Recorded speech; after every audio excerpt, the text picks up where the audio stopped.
Ahora con Pablo García, director de Divacons Alpha Value. Pablo, muy buenos días. Hola, buenos días, Eva.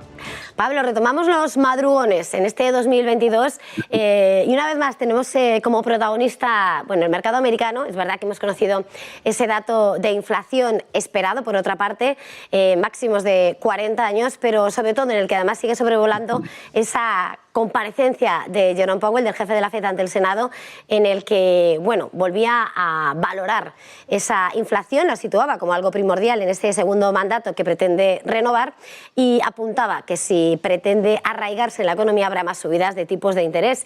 Para arrancar el año, no sé cómo valorarías este mensaje de inicio de curso del señor Powell.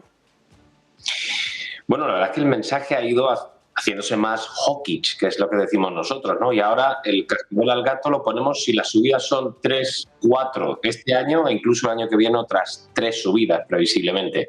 Cuando el consenso hace unos meses, y hablábamos en Negocios Televisión, pues estaba si la inflación era más o menos temporal, pero nadie se planteaba un tapering más agresivo, nadie se planteaba subidas de tipos, desde luego, en el mes de marzo, y tampoco una reducción del balance, el apalancamiento de la FED y del Banco Central Europeo, que en términos relativos incluso es más acuciante, pues no se planteaban de una forma inminente.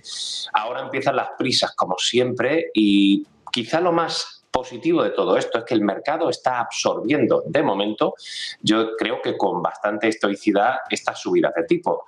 Lo que hemos visto y hemos comentado varias veces en vuestro programa es que los bonos tenían indefectiblemente que coger pendiente las tires, es decir, por eso ese corto que hablábamos para vuestros oyentes e inversores, que lo más razonable era pensar que el Bund se nos iba al 0%, que el T-Bond norteamericano se nos iba al 1,8%, y esos son los niveles a los que a corto plazo previsiblemente llegaremos. Es decir, el mercado de bonos se ha adaptado de manera más rápida a esas nuevas expectativas de inflación, como bien comentabas, ya del 7%, y esas mentirijillas del señor Powell que tanto hemos destacado en Negocios Televisión.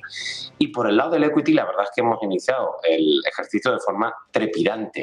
Trepidante porque hemos tenido volatilidad, pero sobre todo hemos tenido una divergencia, una dispersión sectorial que yo diría que es hasta incluso extraordinaria. Es decir, incluso en el stock 600 europeos vemos como los bancos suben solo lo que llamamos de ejercicio, que estamos hablando de 8 sesiones, un 8,80%, Passive Resource, materias primas 8,53%, o las petroleras y gasísticas un 8,23%, y sin embargo tecnología cayendo casi un 5%, al igual que Healthcare. Es decir, estamos hablando de dispersiones de 13, 14, 15%, es una auténtica barbaridad, ¿no? Así que, bueno, yo creo que el mercado se está sesgando, se está posicionando de una forma bastante agresiva y bueno, pues preparándose, como bien apunta, el estar largo en bancos y estar corto en tecnología, aunque creo que, lo hemos comentado alguna vez, es un poco aberrante, ¿no? Porque las tecnológicas norteamericanas no son compañías endeudadas como era en su momento, ¿no? El growth necesitaba deuda para financiar esas fuertes tasas de crecimiento y sin embargo ahora son generadoras de caja. Por lo tanto, yo creo que habría que tener en cuenta que puede haber oportunidades en las grandes tecnológicas. Aquí, si me lo permites, el question mark, la duda, y al final estamos comprando compañías, bueno, desde mi punto de vista, no hay duda que la renta variable sigue siendo el activo más interesante y la renta fija va a seguir sufriendo, y que dentro de la renta variable la duda es, ¿los resultados empresariales van a seguir siendo tan potentes? Porque las previsiones no apuntan a un crecimiento con una base comparable mucho más exigente en 2021 de cara al 2022. Y los márgenes, ayer estábamos presentando nuestra estrategia de Divacons Alpha Value con mi socio Pierre Gauthier, los márgenes se van a resentir y se están resintiendo ya por la subida de los costes de los insumos, de los inputs, y eso está provocando que muchos no tengan ese pricing power que puede tener Louis Vuitton para subir a los precios finales de los bolsos o Hermès, sino que hay compañías que tienen que absorber en márgenes y eso puede ser complicado. Así que, bueno, pues planteamos un año bastante interesante, confiando todavía en los bancos centrales como están haciendo los inversores. Pablo, te has adelantado en lo que son esas perspectivas para 2022, esa estrategia que presentabais en la jornada de ayer desde Divacons Alpha Value. Y yo quería, precisamente mirando, ponía sobre la mesa esa dispersión, ¿no?, del comportamiento de la renta variable de la que llegamos del cierre de 2021. Mirabas, ¿no?, las diferencias de cómo hay que considerar a esas grandes tecnológicas frente a lo que es el convencional término de growth en torno a tecnológicas de menor tamaño. Y mirando ya a este ejercicio, no sé hasta qué punto se puede mantener esa dispersión, ese tono más agresivo que apunta, se está señalando, y al mismo tiempo preguntarte, de cara a este escenario en el que se constata que habrá subida de tipos, en el que la inflación ahí va a estar en el punto de mira, y que, bueno, después te querría hacer otra pregunta, ¿qué sectores podrían verse, por tanto, beneficiados, o de cuáles habría que huir precisamente con la mirada puesta en esa inflación y en esa subida de tipos? Yo creo que no solo sectores, porque el clásico, no estemos en sectores como Telecom, que está muy endeudado, utilities, en los sectores que se habían puesto especialmente caros. Hemos visto, fíjate, ya no tantos sectores, Eva, sino nuestra cartera, por ejemplo, de Buy and Hold terminó el año en más 39,1%, y recordábamos que era un valor de mucha calidad, valores caros, pero el mercado estaba apostando por esa calidad.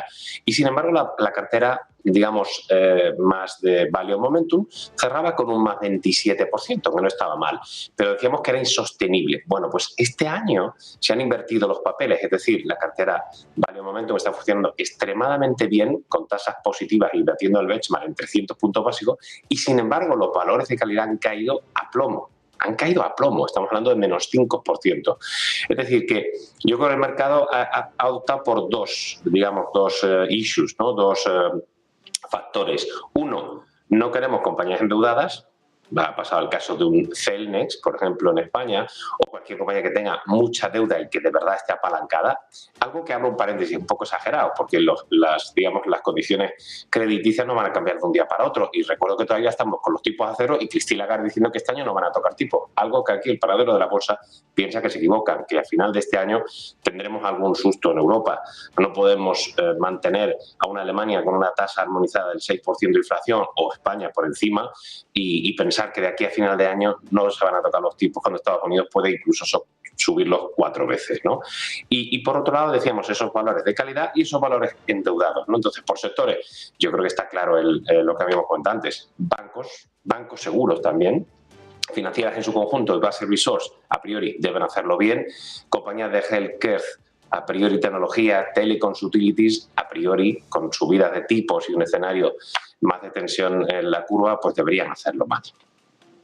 Estaba señalando en esas perspectivas a la hora de mirar dónde encontrar las oportunidades o no en las equities, en la renta variable durante este ejercicio. Introducías, ¿no?, la cuestión, ese paso diferente del Banco Central Europeo, la posición de Christine Lagarde.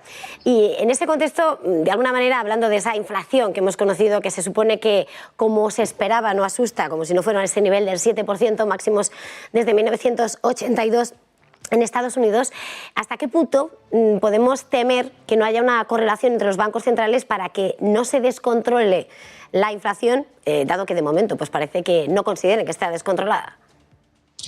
Es que es una temeridad pensar que eso no está correlacionado, porque en un mundo globalizado lo está. Es verdad que hay siempre un cierto decalaje, y lo hemos visto entre los países asiáticos, entre Estados Unidos, entre Europa, aunque Alemania sigue un ciclo más parecido a Estados Unidos, que incluso un ciclo como los periféricos europeos, entre los cuales está España. Por cierto, hemos hablado también de Asia. El Hansen, que comentábamos en el último programa del año pasado, hablábamos de perspectivas para este año y decíamos, las zonas asiáticas, sobre todo el Hansen, se había quedado, digamos, retrasado, y en términos relativos estaba Asia en términos muy baratos respecto al resto de índices multinacionales, y comentábamos que empezábamos a mirarlo y a tomar algún ETF, en este caso un e-shares diversificado del mercado asiático, sobre todo apostando por esa recuperación relativa del Hansen. Más 4,23% con los 3 índices norteamericanos en negativos, y con el Eurostoxx subiendo un 0,4%. Ojo, porque podemos volver a tener ese nuevo ciclo que no olvidemos, y yo estaba largo en 2020 cuando llegó la crisis del COVID, lo que hicimos es apostar porque Asia y sobre todo China iba a hacer las cosas, esa política de COVID-0 es muy agresiva, pero podía funcionar. Empezamos a coger esas posiciones, funcionaron muy bien, después nos pusimos más largos de Estados Unidos, después apostamos por Europa y estamos volviendo otra vez a cambiar. Hemos tomado posiciones en Asia y de momento estamos muy satisfechos. Insisto que podíamos tener alguna sorpresa por ahí, pero la política de tipos, la política de paridad de tipos de cambio es que está totalmente relacionada, es cuestión de tiempo y esa mirada hacia otro lado, como a mí no me preguntéis todavía por esto, de Christine Lagarde no tiene sentido. El señor de Guindos a finales de año ya empezó a decir, bueno, también posiblemente vayamos a quitar ese calificativo de temporalidad.